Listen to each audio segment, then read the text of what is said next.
চলো আজকে কথা বলা যাক ডট অ্যান্ড কির কিছু প্রোডাক্ট নিয়ে।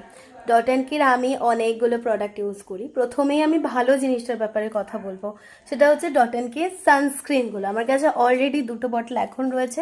এর আগেও আমি এর ওয়াটারমেলনটা আর ব্লু কালারের যে প্যাকেজিংয়ে যেটা আসে ওটা মনে হচ্ছে ব্যারিয়ার রিপেয়ার বা সামথিং, নামটা ভুলে গেছি। এ দুটো আমি ব্যবহার করেছি। তো এই সানস্ক্রিন ডাব্বা দুটো নিয়ে আমার টোটাল 4টে সানস্ক্রিন হচ্ছে।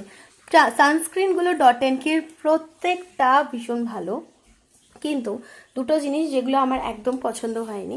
না পছন্দ হওয়ার জিনিসের মধ্যে প্রথমে আমি কথা বলে নেব সিরামগুলোকে নিয়ে। ডট অ্যান্ড কির আমার কাছে দুটো সিরাম রয়েছে। একটা হলো স্যালিসিলিক অ্যাসিড, যদিও বা স্যালিসিলিক অ্যাসিডের সাথে এর মধ্যে অনেকগুলো ওরা ক্লেম করছে যে আরও ইনগ্রিডিয়েন্টস রয়েছে। নেক্সট হলো গিয়ে নায়াসিনামাইড।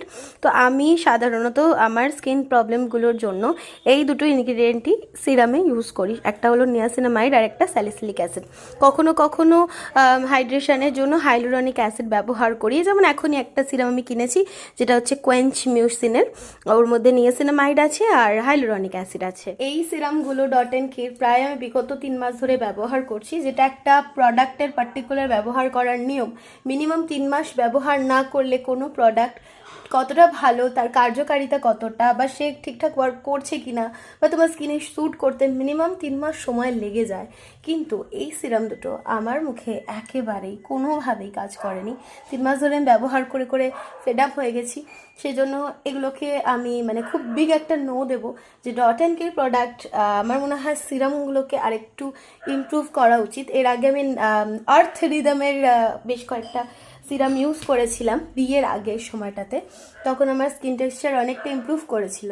এবার থার্ড যে প্রোডাক্টের ব্যাপারে কথা বলবো সেটা হচ্ছে একটা লিপ মাস্ক। লিপ মাস্কটাও যদি বলো গন্ধ কেমন, ভীষণ সুন্দর, প্যাকেজিং কেমন, ভীষণ সুন্দর, কিন্তু হাইড্রেশনের দিক থেকে একদম জিরো। কোনো হাইড্রেশন দেয় না। যাদের আমার মতো ভীষণ ড্রাই চ্যাপ লিপস, তাদের ক্ষেত্রে এটা ভালো কাজ করবে না। সেক্ষেত্রে আমি দুটো লিপ বাম তোমাদের সাজেস্ট করতে পারি, আমি বলে দিচ্ছি সেগুলো কি। আমার জন্য বেস্ট স্যুট করে ফক্সটেলের এই গ্লেজড লিপ বামটা। এটাতে এসপিএফও রয়েছে, তো এটা রোদ্দুরে মেখে বেরোলে আমার কোনো প্রবলেম হয় না। পেপটাইডস রয়েছে। এই লিপ বামটা ভীষণ ভালো। এতদিন আমি ভাবতাম যে আমার জন্য মনে হয় ভেজলিনের এই সিরামটা, এই লিপ বামটা ছাড়া আর কোনো লিপ বাম ভালো কাজ করবে না, কিন্তু নেক্সট দেখলাম যে না, ভেজলিনের পরে যদি কোনো লিপ বাম আমার ফেভারিট হয়ে থাকে, তবে সত্যি কথা বলতে গেলে আমার এখন কারেন্ট ফেভারিট হয়ে গেছে এই ফক্সটেলের লিপ বামটা। সেকেন্ডে আছে ভেজলিনেরটা, যেমন লাইট ওয়েট তেমন সুন্দর গ্লো করে, বেশ ভালো। এই তিনটের মধ্যে তোমরা এটা কিনো না, যদি গ্লজের জন্য বা একটা পিঙ্কি শেড চাই তো এটা অবশ্যই